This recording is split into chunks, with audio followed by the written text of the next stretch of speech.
En PACA, vous n'étiez pas présent. Je vous parlais de votre investissement dans cette campagne. Je crois que c'est au contraire la preuve de notre sens des responsabilités, parce que nous avons appelé au niveau national, mais aussi au niveau régional, à ce qu'il y ait des listes sur la base d'un programme commun, sur la base d'une stratégie commune. Et il se trouve qu'en PACA, nous avons été exclus, littéralement exclus de la possibilité, effectivement, de faire campagne avec les forces de gauche et écologistes. Et nous avons pris la responsabilité, justement, de ne pas rajouter à la division en ne présentant pas de liste. Nous aurions pu le faire. Mais justement, nous avons le sens des responsabilités. Et comme nous l'avons dit, et comme nous le disons depuis toujours, nous pensons qu'il ne faut pas de voix pour le Rassemblement national, et nous continuerons à la dire, mais je crois que c'est peut-être une leçon pour tous et toutes de se rendre compte que sans la France insoumise, il manque peut-être quelque chose aussi pour battre la droite et l'extrême droite. Et donc je crois que cet exemple montre à quel point nous sommes au service, en vérité,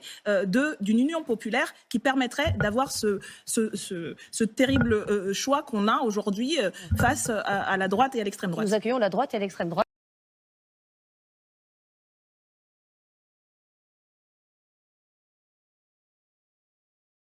Qui sont vos oppositions? C'est assez intéressant. La question peut se poser avec que la France insoumise, c'est aujourd'hui un épouvantail. Et vous faites exactement ce sur quoi vous disiez que vous ne devriez vous interroger, de mettre une équivalence juste la question de savoir entre les si deux. la position est la même pour La République En Marche vis-à-vis du Rassemblement National et vis-à-vis de la France insoumise. C'est une question. C'est vrai qu'après plusieurs semaines d'avoir joué à ce petit jeu malsain, il serait bien qu'il y ait des clarifications. Donc c'est une question effectivement, qui était légitime. En espérant que cette réponse sera un signal pour les semaines et les mois à venir.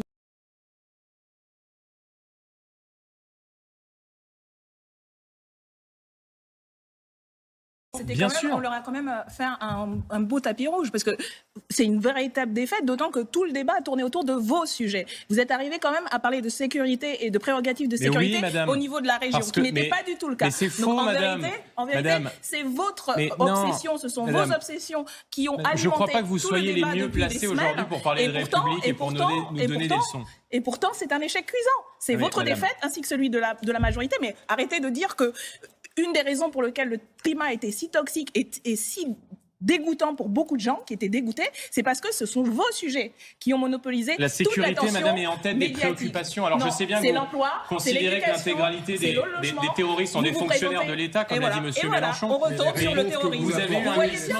Vous voyez bien l'indignité de ce monsieur, l'indignité de cette extrême droite. Ce sont les propos de M. Mélenchon. Vous êtes d'extrême gauche, assumez-le. Démocratique parce que la majorité des électeurs ne se sont pas déplacés. Parce que depuis des semaines et des semaines, tout tourne autour des obsessions de l'extrême droite, la sécurité, c'est une préoccupation, des idées de l'extrême droite. Et ça, ça ne donne pas de l'espoir aux citoyens. À gauche aussi, il y a eu des programmes qui parlaient de sécurité. Mais quelles idées? Il y a eu par exemple, Carole Delga qui a proposé des caméras dans 100% des lycées. Partout, la sécurité oui, était au parce cœur. que tout le monde a choisi de courir après l'extrême droite, la droite LR, la droite LREM, et cette obsession-là crée du désintérêt et du dégoût de la population. Ce n'est pas que l'extrême droite. La sécurité, c'est aussi le premier droit de gens. Parler de sécurité dans des élections régionales et départementales, ça n'a aucun sens, et vous le savez. On l'a dit encore et encore, et vous le savez. Enfin, si vous êtes candidat, vous savez très bien que la région n'a pas ce genre de problématique. La réalité, c'est que ces élections ont été organisées d'une telle manière que tout était fait pour que vous ayez le meilleur score possible. Et c'est une défaite. C'est une défaite démocratique pour tout le monde, mais c'est aussi une défaite pour vous. Et ça, vous devrez l'assumer.